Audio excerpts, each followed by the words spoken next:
Hello అండి, నమస్తే. ఈరోజు మీ ముందుకు మంచి రెసిపీతో వచ్చేసాను. మంచిది అంటే హెల్దీ అండి, హెల్దీ రెసిపీతో వచ్చాను. అదేంటంటే ఓట్స్ ఉప్మా. ఓట్స్తో ఉప్మా చేసుకుంటే మన హెల్త్కి చాలా మంచిది కదా, ఓట్స్ని మన డైట్లో యాడ్ చేసుకుంటే. అందుకని ఈ ఉప్మాని మీకు చూపిద్దామని వచ్చాను. ఫస్ట్ మనం దీనికోసం ఓట్స్ని డ్రై రోస్ట్ చేసుకోవాలి. ఆయిల్ ఏం వేయకుండా అలా కలుపుతూ కాసేపు వేపాలి, ఎర్రగా అయ్యే వరకు. చూడండి, ఈ విధంగా వేపుకోవాలి. ఆ తర్వాత ఉప్మా కోసం క్యారెట్, ఆనియన్స్, పచ్చిమిర్చి అన్నీ పెట్టుకున్నాను. ఇంకా క్యాబేజీ తరుగు. ఆయిల్ కొంచెం వేడయ్యాక ఉప్మాలో వేసేటట్టుగా పప్పులు వేసుకోవాలి. జీడిపప్పు ఉంటే జీడిపప్పు కూడా యాడ్ చేసుకోండి. నేనైతే పల్లీలు, మినపగుళ్ళు తీసుకున్నాను. కరివేపాకు ఇంకా పచ్చిమిర్చి కూడా వేసుకొని కాస్త వేపుకోండి. ఆనియన్స్ వేసుకొని ఇవి కాస్త ఎర్రగా వేగేలాగా చూడండి. కారంగా కావాలంటే మరో 2 పచ్చిమిర్చి యాడ్ చేసుకోవచ్చు. నేను కొంచెం తక్కువగా తీసుకున్నాను, మా ఇంట్లో కారం కొంచెం తక్కువగా తింటారని. మీరు కావాలంటే మరి కొంచెం యాడ్ చేసుకోండి. మీరు నా ఛానల్ని సబ్స్క్రైబ్ చేసుకోకుండా ఉన్నట్లయితే పక్కనే ఉన్న బెల్ ఐకాన్ క్లిక్ చేసి సబ్స్క్రైబ్ చేసుకోండి. అలా అయితే నేను చేసే వీడియోస్ తాలూకా నోటిఫికేషన్స్ మీకు అందుతాయి.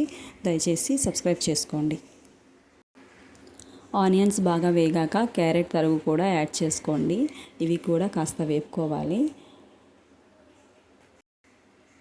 క్యారెట్ కొంచెం వేగాక ఇంకా క్యాబేజీ తరుగు, ఇంకొంచెం ఏవైనా వెజిటేబుల్స్ మీ దగ్గర ఉంటే యాడ్ చేసుకోవచ్చు.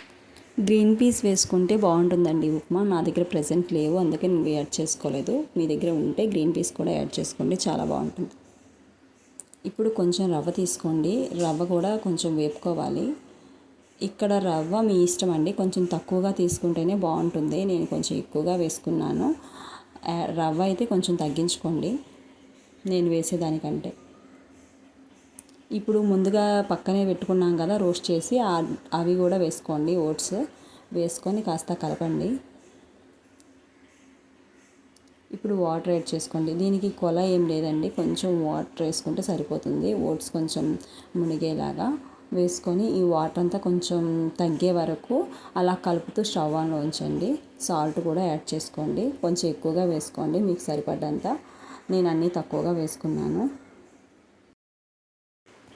ఈ విధంగా ఓట్స్తో ఉప్మా చేసుకుంటే చాలా బాగుంటుందండి. చాలా వరకు ఓట్స్ నచ్చరు, అంటే ఉప్మాగా చేసుకోవడానికి నచ్చరు, కానీ ఇలా అయితే చాలా బాగుంది. నేను ట్రై చేశాను, మీరు కూడా నచ్చితే ట్రై చేయండి. ఇది చాలా మంచిది కదా హెల్త్కి. కొంచెం ఉప్మాలో వాటర్ తగ్గాక కర్డ్ యాడ్ చేసుకోండి. ఈ కర్డ్ వేసుకోవడం వల్ల కొంచెం ఎక్స్ట్రా టేస్ట్ వస్తుంది ఉప్మాకి. ఇది కూడా కాస్త కలుపుకుంటూ అలా స్టవ్ పైన ఉంచాలి, అలా చిక్కబడినివ్వాలి. అయిపోయిందండి. ఇప్పుడు ఇంకా స్టవ్ ఆఫ్ చేసుకొని కొత్తిమీరతో గార్నిష్ చేసుకుంటే సరిపోతుంది. Thank you for watching. ఈ ఉప్మా కనుక మీకు నచ్చినట్లయితే దయచేసి ట్రై చేయండి. నాకు సబ్స్క్రైబ్ చేసుకోండి, నా ఛానల్ని లైక్ చేయండి, షేర్ చేయండి. ఓకే అండి, bye. Thank you for watching.